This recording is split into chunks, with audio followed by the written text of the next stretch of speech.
గురుభ్యో నమః. చాలా చక్కగా బ్యాక్గ్రౌండ్ని వరప్రసాద్ రెడ్డి గారు అందించారు మా అందరికీ. ఇక పైన జరగవలసింది ఏమిటి అని చాలా చక్కగా మనకు తెలియజేశారు. मैं एक विषय पूछना चाहता हूँ, आप में जितने लोगों को तेलुगु आता है, तेलुगु भाषा कितनों को आता है, हिंदी भाषा कितनों को समझ में आता है? तो मेरा वक्तव्य अभी हिंदी में चलना है, ऐसा सभा ने निर्देश किया है, तो मैं ऐसा ही मेरा वक्तव्य बोलना चाहता हूँ. तो अभी हमारा भारत देश में सभी नगरों में गुरुकुलों का जो संख्या है वो बढ़ रहा है. सभी नगरों में वो चल रहा है.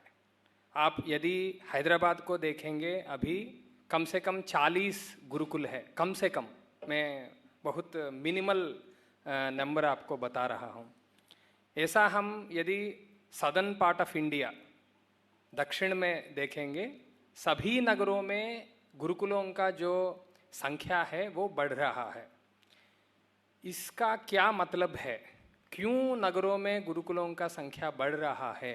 ऐसा हम यदि एक बार सोचेंगे, इसका मूल वजह ये है कि हमारा देश में संपत्ति जो है, जो वृद्धि है, जो आर्थिक तरक्की है, वो अच्छी गति में चल रहा है.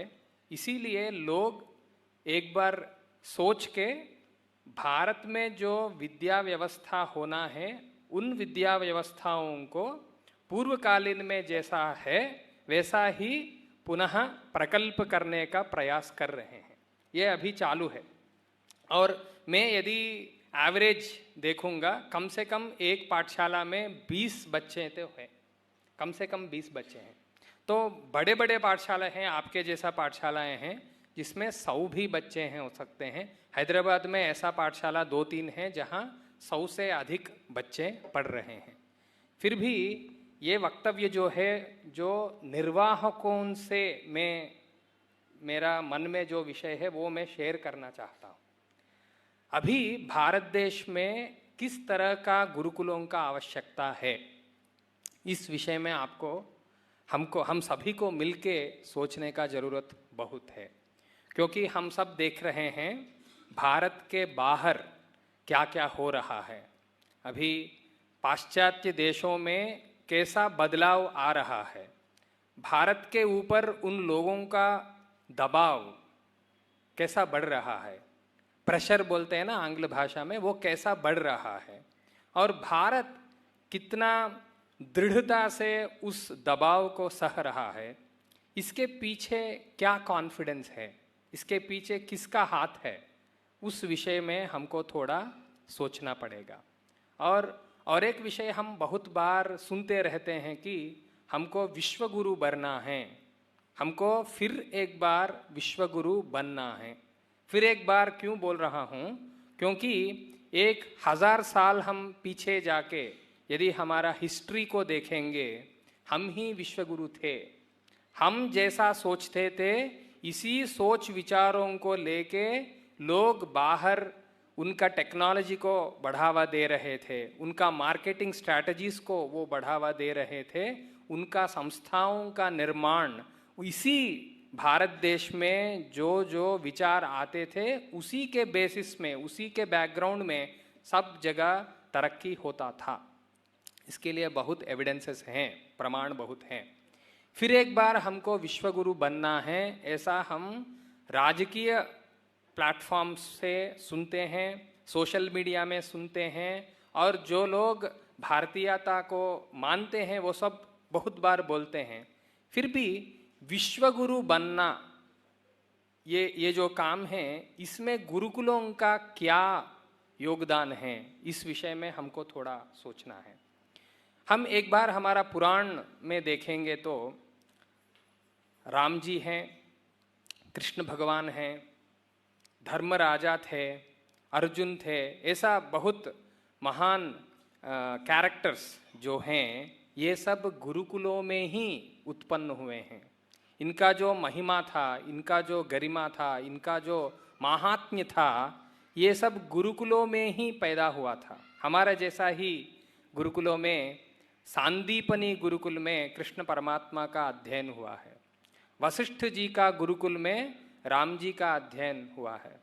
ओके, ऐसा हम देखेंगे तो द्रोणाचार्य जी का गुरुकुल में अर्जुन का उत्पत्ति हुआ है। और अभी भी हम उनका जो कथा है, उनका जो महात्म्य है, उसको हम हर दिन अभी भी विष्णु सहस्त्रनाम में भी कृष्ण जी का जिक्र है, विष्णु सहस्त्रनाम में द्रोणाचार्य जी का जिक्र है, उसमें ही अर्जुन जी का भी जिक्र है। और उसी विष्णु सहस्त्रनाम का फलश्रुति में हमने श्री राम राम रामेति रमे रामे मनोरमे, ऐसा हमने राम जी का जो गरिमा था उसको भी हमने सुना था। और अभी 2026 में कैसा गुरुकुलों का व्यवस्था होना है, इसके लिए हमको थोड़ा गुरुकुल और पाठशाला इन दोनों में क्या अंतर है एक बार देखना है। गुरुकुल में सेंटर पॉइंट, और क्या बोलते हैं, केंद्र बोलते हैं ना हम हिंदी में, गुरुकुल का केंद्र क्या है, गुरु है। पाठशाला का केंद्र क्या है, क्लासरूम है। दोनों में बहुत अंतर है। गुरुकुल में ही गुरुजी बसते हैं, गुरुजी का कुटुंब बसता है, वहाँ ही हम सब मिलजुल के बड़े होते हैं। हम सब गुरु को सुबह से शाम तक देखते हैं, उनका चेष्टा कैसा है, उनका व्यवहार कैसा, वो बात कर रहा है, उनका अनुष्ठान क्या है, वो सब हम देख के बड़े होते हैं। अभी हम एक बार पाठशाला के बारे में सोचेंगे तो पाठशाला में बहुत ब्लॉक्स रहते हैं। ब्लॉक्स बोले तो क्या है, the thing which will not allow us to see what is happening inside is a block, it's a silo. So generally what we see in any school is that there are many blocks. I don't know what is happening in the 8th standard, I don't know what is happening in the 9th standard. The 9th standard teacher will not know what is happening in the 8th standard. It is all a silo mechanism. It is a mechanism to raise herds. It's not a mechanism to actually develop any character. On the contrary, on the contrast, if you see a Gurukula, if you see all these people, all these children from different age groups, they are from 8th year to 18th year, all of them are like a family. A Gurukula is an extended family where the ethos or the मानसिकता जो मन में उत्पन्न होता है वो सब सभी दिशाओं में क्या बोलते हैं प्रसरित हो जाता है। और गुरु का जो उपदेश होता है वो भी सभी दिशाओं में उनका प्रस्तुति होता है। हम पाठशाला में देखेंगे तो यदि साइंस का एक टीचर को देखेंगे तो साइंस का टीचर का जो दृष्टि है वो मैथ में नहीं होता है। जैसा अभी हम पाश्चात्य वैद्य व्यवस्था में देखेंगे, ऑप्थेमोलॉजिस्ट जो है वो हार्ट रिलेटेड काम कुछ भी नहीं देख सकता है। फिर भी हमारा प्राचीन जो वैद्य परंपरा है वो सब इंटरट्वाइंड नेटवर्किंग है। तो मैं ये जो सिमिलैरिटी और डिसिमिलैरिटी है वो आपके सामने प्रस्तुत करना चाहता हूँ। और इसी संदर्भ में अभी हम 2026 में नगरों में, मैं फिर एक बार बोलना चाहता हूँ, नगर में ही ये डेवलपमेंट हो रहा है। ग्रामीण व्यवस्था में गुरुकुल का उतना बढ़ावा नहीं है, नगरों में ही है। उसका क्या वजह है मैं भी थोड़ा आपके सामने बोलना चाहता हूँ। अभी 2026 में नगरों में हम गुरुकुलों का वृद्धि जो देख रहे हैं, इनका ये वक्तव्य है कि हमारे ऊपर भारत देश को फिर एक बार विश्वगुरु स्थान में पहुंचाने का जो बाध्यता बोलते हैं हम, जो रेस्पॉन्सिबिलिटी है वो हमारे ऊपर आ रहा है। इसका यही अर्थ है, यही अर्थ हमको लेना है। यदि ये रेस्पॉन्सिबिलिटी हमारे कंधों में है तो हम केवल वेद का अध्ययन यथातथ करेंगे तो वो काफ़ी नहीं है। अभी हम केवल सुबह से शाम तक मैं वेद का ही अध्ययन करता हूँ, गुरु का उच्चारण को देख के वैसा ही मैं 2 बार उच्चारण करता हूँ, गुरु जो 10 बार बोलेगा वो मैं 100 बार बोलूँगा, यही केवल यही अध्ययन हम फिर से करेंगे, उससे हम विश्वगुरु स्थान तक नहीं पहुंच पाएंगे। फिर भी हमको गुरुकुल से ही राम जी का उत्पत्ति हुआ है, गुरुकुल से ही कृष्ण भगवान जी का भी उत्पत्ति हुआ है, गुरुकुल से ही अर्जुन जी का भी उत्पत्ति हुआ है। वो सब केवल भारत देश का नायक नहीं थे, वो पूरा जगत का ही नायक थे। उसका जगत गुरु ऐसा टाइटल है। जगत बोले तो जो प्रपंच में जो देश है उन सभी देशों के ऊपर उनका गुरु स्थान था। तभी हमको वहां तक जाने के लिए क्या क्या करना जरूरी है। तो हम एक बार हमारा पुराणों में जाएंगे, हमारा पुराणों में जाके जो लोग गुरुकुल से बाहर आए हैं वो क्या क्या अध्ययन किए हैं एक बार देखेंगे। उनका अध्ययन में तर्कशास्त्र था। तर्कशास्त्र अर्थशास्त्र का एक अंग है, ऐसा भी देखा जा सकता है। अर्थशास्त्र आपको मालूम है? कितने लोगों को मालूम है यहाँ अर्थशास्त्र? किसी ने सुना है कभी? अर्थशास्त्र कौटिल्य का अर्थशास्त्र है। चाणक्य, इस पद को आप सुने हैं ना, चाणक्य। चाणक्य सीरियल भी था। चाणक्य का ही और एक नाम है विष्णुगुप्त। उन्होंने अर्थशास्त्र बोल के एक बहुत बढ़िया बृहत ग्रंथ का रचना किए थे। उसमें क्या था? उसमें आन्वीक्षकी, त्रयी, वार्ता बोल के बहुत तरीकों में विद्याओं का क्लासिफिकेशन किया था। वहाँ आन्वीक्षकी में एक छोटा सा अंग है तर्कशास्त्र। ये तर्कशास्त्र क्या बोलता है? तर्कशास्त्र हमको ये दिखाता है कि कैसा बात करना है, कैसा हमारे पुरस्तात जो है उसके मन में क्या चल रहा है, उस विषय को कैसा हमको समझना है, इस विषय को हमको सिखाता है। और ये भी सिखाता है कि सभी विषयों में झगड़ा ही सॉल्यूशन नहीं है। डायलॉग बोले तो हम अच्छी तरह से बात करके भी हमारा जो वक्तव्य है वो हमारा प्रतिद्वंद्वी तक पहुंचा सकते हैं। इसको बोलते हैं वाद कला। ये भी तर्कशास्त्र का अंतर्गत है। और एक महत्वपूर्ण चीज इसमें है कि definition making, the art of definition making, which is very very essential even now. whenever we make any law, we understand anything, we need to know how to make the definition and actually understand it. So ये जो लक्षण बोलते हैं ना, लक्षण बोले तो definition है। जैसा अध्ययन का लक्षण क्या है, ऐसा हम पूछेंगे तो शास्त्र में ऐसा बताया है कि गुरुच्चारणम अनुच्चारणम, गुरु उच्चारण के बाद में हम जो उच्चारण करते हैं उसको अध्ययन बोलते हैं।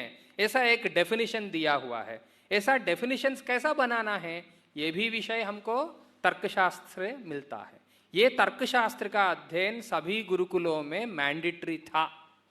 और एक विषय वहाँ मैंडेटरी था, क्या है वो है काव्य का पठन। मैं ऐसा सोचता हूँ कि आपके भी गुरुकुल में कुछ काव्य का भी पठन होता है। काव्य बोले तो जैसा रघुवंश का, कुमार संभव का, ऐसा जो पंच महाकाव्य हैं उन काव्यों में छोटा छोटा भागों का अध्ययन करते हैं। इस काव्य का अध्ययन करने से हमारा जो बुद्धि है, बुद्धि में वर्णना करके और कल्पना करने का जो क्षमता है, ओके, उसका वर्धन हो जाता है। क्योंकि हम एक स्थल में रहते हैं, हम इस प्रपंच में सभी जगह नहीं घूम सकते हैं, फिर भी विभिन्न क्षेत्रों में क्या क्या हो रहा है इस विषय को बताने के लिए जो ग्रंथ है, जो विचार है, उन सभी विचारों को हमारा मस्तिष्क में कल्पना करने का जो क्षमता है वो बढ़ता है काव्य शास्त्र का अध्ययन करने से। न केवल काव्य शास्त्र का ही अध्ययन और भौतिक शास्त्रों का भी अध्ययन होता था। वहाँ तात्विक शास्त्रों का भी अध्ययन होता था, जैसा सांख्य शास्त्र का भी अध्ययन होता था। शायद आप बहुत छोटे हैं सांख्य शास्त्र का विषयों को समझने के लिए। सांख्य में ये बोलते हैं कि इस जगत में दो ही विषय है, एक प्रकृति है और एक पुरुष है। पुरुष जो है वो अचंचल है, उसका किसी भी विषय से संग नहीं है। फिर भी प्रकृति जो है उसमें जो सत्व रजस तमस और इन गुणों का बैलेंस और इम्बैलेंस से इस जगत का सृष्टि होता है, ऐसा वो बोलते हैं. So all these philosophical thoughts actually develop the thought models what we all need. When somebody have different thought models, he can easily switch from one thought model to another to make solutions, because problems can be seen from different thought models. So this is what a Gurukula can offer. It can give you a philosophical background. It will give you some tools how to deal with day-to-day life, and it also gives the ability to decide upon. So this is why in our country we had great leaders who came from Gurukulas. So I see a great opportunity right now, 2026, the Gurukulas are growing. What we should adapt is that learn the teachings from our past, try to implement them right now, make curriculums which actually realize those thoughts. So that is where I think we all should spend most of our time. అలానే మీరు మాతృ తత్వాన్ని గురించి, పుత్రులుగా పుత్రికలుగా మన బాధ్యతలను గురించి ఏదైతే చెప్పారో దాన్ని ఇంకొంచెం ఎక్స్టెండ్ చేస్తే, మాతృదేవతనే ఇంకొంచెం ఎక్స్టెండ్ చేస్తే ఈ భూమి అంతా కూడా మన తల్లే అనే భావన తప్పనిసరిగా మనందరికీ కలుగుతుంది. ఈ భూమి అంతా మన తల్లి అని అనుకున్నప్పుడు ఈరోజు మనం ఏమేమి చేస్తున్నా కూడా ఆవిడిచ్చినటువంటి శక్తి వలననే మనం చేస్తున్నాం. ఈరోజు మనం ప్రశాంతంగా ఈ హాల్లో నుంచొని ఇలా మాట్లాడుకుంటున్నామన్నా, ఎటువంటి రణగుణ ధ్వనులు లేని ఒక సందర్భం ఉన్నా, పరిపూర్ణంగా ప్రతిరోజు ఆకలి లేకుండా ఆకలైన ప్రతిసారి మనకు అన్నం దొరుకుతున్నా, ఏమి చేస్తున్నా సరే ఈ భూమాత, మన దేశమాత, మన భారతమాత మనకిచ్చినటువంటి సౌభాగ్యంగానే నేను భావిస్తున్నాను. ఎలాగైతే మనకి జన్మనిచ్చినటువంటి తల్లి విషయంలో మనకి బాధ్యత ఉంటుందో, అలానే ఏ భూమిలోనైతే మనం పుట్టామో, ఏ భూమి యొక్క వనరులనైతే మనం వాడుకుంటూ ఇంత స్థాయికి ఎదిగామో, ఆ తల్లి ఇప్పుడు ఏం అడుగుతోంది అని వినాల్సిన బాధ్యత కూడా మనదే. పుత్రులుగా ఏం అడుగుతోంది మనల్ని ఈ రోజున? మనకి సహజంగానే సంపద పెరుగుతోంది, సహజంగా నెమ్మదిగా కల్లోలాలు, అంతర్లీనమైనటువంటి కల్లోలాలు కూడా అణుగుతున్నాయి. అందరికీ కూడా ఆకలి లేనటువంటి స్థాయి, ఆకలితో ఉన్నవాళ్ల సంఖ్య తగ్గుతోంది. ఇలాంటి ఒక సామరస్య స్థితి వస్తున్నప్పుడు మనం ఎటువైపు ఆలోచించాలి? ఒక సముదాయంగా, ఒక భారతీయ సంస్కృతిని అవలంబించేటటువంటి వ్యక్తులుగా మనం ఎటువైపు ఆలోచించాలి? నాకు అనిపిస్తోంది, ఈ తల్లిని మళ్ళా ఈ ప్రపంచ చిత్రపటంలో మకుటాయమానంగా నిలపాల్సినటువంటి సందర్భం ఒకటి వచ్చింది. దానికోసం మనల్ని మనం యోధులుగా, సైనికులుగా తయారు చేసుకుంటూ చిన్న చిన్న ఐంద్రియకమైనటువంటి విషయాలకి లోను కాకుండా, అర్థశాస్త్రంలో మొదటి చాప్టర్ యొక్క పేరు ఏమిటంటే ఇంద్రియ జయం. ఇంద్రియాలనికి లోను కాకుండా మనము పై స్థాయి విషయాలు మీద మన ధ్యాసని పెట్టుకుంటూ నెమ్మదిగా ఈ తల్లిని ప్రపంచ చిత్రపటంలో మకుటాయమాన స్థానానికి తీసుకొని వెళ్ళాలి. ఆ సందర్భంలో గురుకులాల యొక్క బాధ్యత చాలా ఉన్నది. గురుకులాలని నిర్వహించే వాళ్ళందరూ కూడా ఈ ఎరుకని పెట్టుకోవాలి. ఎందుకంటే కేవలం వేదాన్ని నేర్పడం చాలా సులువు అండి. అంటే చాలా సులువు అంటున్నానని ఇంకో రకంగా నా భావన కాదు. మిగతా లౌకిక విద్యల కంటే కష్టమే, కానీ వేదం ఒక్కటి చదువుకుంటే మరల ఈ తల్లిని ప్రపంచ చిత్రపటంలో మనం మకుటాయమానంగా చేయలేమేమో.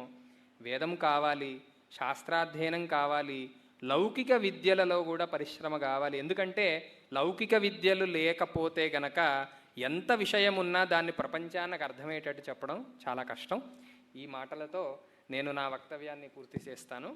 मैं ऐसा समझता हूँ कि मैं जो बोलना चाहता हूँ वो आपको समझ में आया है, ऐसा मैं सोचता हूँ. ओम गुरुर्ब्रह्मा गुरुर्विष्णुर्गुरुर्देवो महेश्वरः, गुरुस्साक्षात् परं ब्रह्म तस्मै श्री गुरवे नमः. श्री गुरुभ्यो नमः. हरि ओम.